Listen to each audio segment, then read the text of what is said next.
Assalamualaikum warahmatullahi wabarakatuh. Selamat siang, salam sejahtera untuk kita semua. Sahabat-sahabat semua dimanapun kalian berada, bagaimana kabar kalian semua? Semoga dalam keadaan baik-baik saja ya, dan tanpa suatu kondisi sakit apapun, dan tentunya kita bisa tetap prima di tengah situasi pandemik yang tengah kita hadapi saat ini. Di tengah situasi pandemik seperti ini, rasanya menanyakan kabar bukan lagi sebatas basa-basi saja. Mengingat kita semua tahu pada beberapa waktu lalu, jika kita kilas balik 3-4 bulan ke belakang, kita baru saja melewati masa-masa kritis gelombang kedua pandemi COVID-19 yang tengah kita hadapi 2 tahun belakangan ini. Dalam data statistika yang saya temukan di halaman resmi covid19.go.id, tercatat kasus harian COVID tertinggi yang pernah kita alami bersama berada di angka 54.000 kasus terkonfirmasi. Ini terjadi pada bulan Juli, dan jika kita lihat lagi angka ini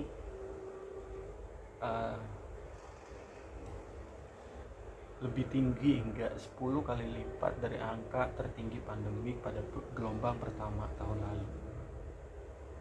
Meski sekarang kondisi sudah jauh sangat membaik, tentu berkaca dari kejadian sebelumnya, sudah selayaknya hal tersebut menjadi refleksi bagi kita semua serta menjadikannya sebagai pembelajaran untuk tetap waspada dan patuh terhadap protokol kesehatan agar kondisi buruk yang sama tidak terulang kembali di masa yang akan datang. Di kesempatan kali ini saya ingin mencoba mengingatkan kembali kepada sahabat dan rekan-rekan semua mengenai sejarah perkembangannya pandemi yang tengah kita rasakan saat ini. Mulai dari apa itu virus COVID-19, gejala dan bahayanya, dan pola perkembangan virus itu sendiri, serta dampaknya bagi berbagai aspek di berbagai belahan dunia. Hingga pada kesimpulan terakhir yang ingin saya sampaikan dan coba ingatkan lagi kepada teman-teman, bagaimana upaya-upaya yang harus tetap kita laksanakan dan kita patuhi bersama untuk menyudahi situasi pandemik yang tengah kita rasakan saat ini. Pertama, saya ingin mengingatkan kembali dan menjelaskan asal-muasal virus COVID-19. Virus COVID-19 merupakan subfamili dari Orthocoronavinae, yaitu kelompok virus yang dapat menyebabkan penyakit pada burung dan manusia, termasuk mamalia lainnya. Disadur dari halaman bbc.com Indonesia, banyak peneliti sepakat bahwa virus ini berasal dari kelelawar dan disinyalir terjadi lompatan alami melalui hewan perantara seperti terenggiling atau mamalia lain. Meski pada banyak kasus virus COVID-19 tidak menyebabkan kondisi kesehatan yang parah, namun jika dialami oleh masyarakat dengan tingkat imunitas yang rendah dan penyakit bawaan, kondisi ini bisa menyebabkan dan membahayakan nyawa seseorang. Tentu dengan sifat virus yang mampu menyebar dengan sangat cepat, kondisi ini dapat sangat parah jika tidak dilakukan upaya pengobatan yang cepat. Kasus pertama COVID-19 terjadi di Wuhan, China, dan berkembang dengan sangat pesat hingga menyebar keluar daratan wilayah Wuhan hingga akhirnya merata di seluruh daratan China. Banyak peneliti akhirnya menemukan pola perkembangan virus ini yang mampu menyebar melalui banyak media seperti droplet, anggota tubuh, pakaian, plastik, logam, kertas. Bahkan sempat beredar pula berita bahwa virus ini juga sudah bisa menyebar melalui media udara dengan jarak yang relatif jauh, atau yang biasa kita kenal dengan istilah airborne, sehingga penyebaran COVID meluas keluar dari daratan Cina hingga ke seluruh penjuru dunia. Taiwan dan Amerika Serikat menjadi 2 negara pertama yang melaporkan terjadinya kasus COVID di luar wilayah Cina, disusul negara-negara lain seperti Jerman dan negara Asia lainnya termasuk Indonesia.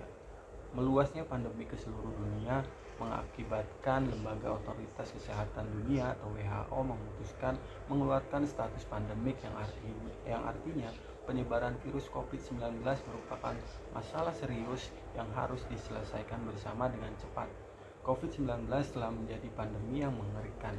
Dalam waktu singkat, dalam hitungan bulan tercatat hingga April 2020, setidaknya 3,5 juta manusia dari berbagai negara di dunia harus dirawat di rumah sakit. 250.000 diantaranya meninggal dunia di rumah sakit. Kawasan Asia, Eropa, Australia paling banyak mengalami korban jiwa. Hingga Agustus 2020, kasus menyentuh angka hampir 25 juta kasus dan 850.000 lebih kematian di seluruh dunia.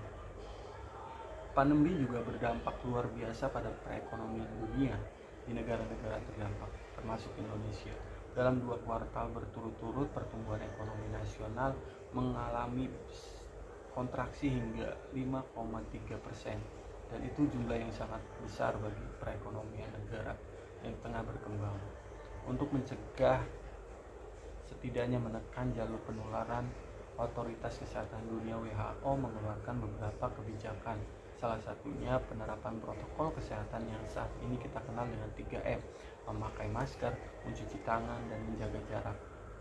Upaya ini pun disertai banyak upaya seperti lockdown, pembatasan penerbangan, dan jalur darat di berbagai negara, termasuk di Indonesia.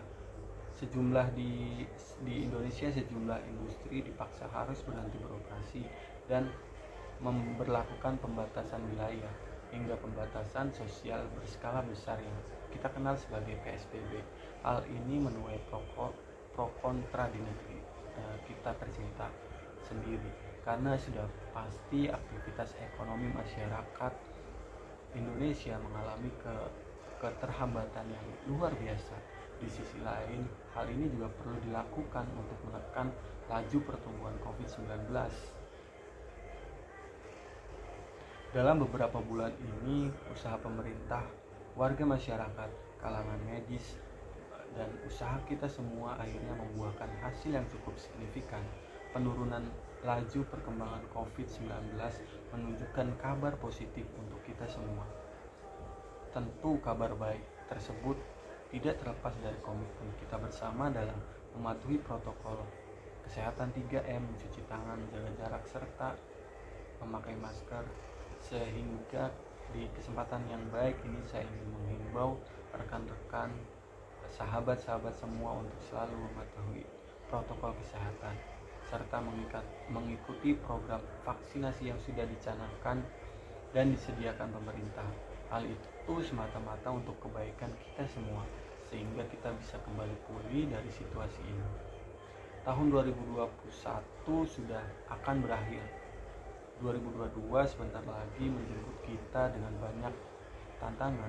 Dengan harapan baik, marilah kita upayakan perubahan melalui perbaikan pola hidup sehat dan mematuhi protokol kesehatan untuk diri kita sendiri dan lingkungan.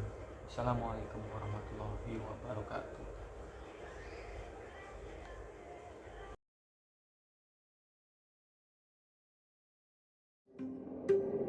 Tahukah kamu COVID-19 adalah penyakit yang disebabkan virus corona jenis baru yang menular sangat cepat, luas, dan menyebabkan kematian? Penyakit ini menular lewat percikan batuk atau bersin dari orang yang terkena COVID-19. Kita bisa tertular jika menghirup percikan tersebut atau menyentuh mata, hidung, mulut dengan tangan yang terkena percikan tersebut. Saat ini, ribuan orang Indonesia sudah tertular COVID-19. Penyakit ini berbahaya bagi kita dan orang-orang yang kita sayangi jika kita tidak menjaga diri dan berhati-hati. Yuk kita cegah dengan memulai dari diri sendiri. Lindungi diri dan orang yang kita sayangi. Ayo cegah penyebaran COVID-19.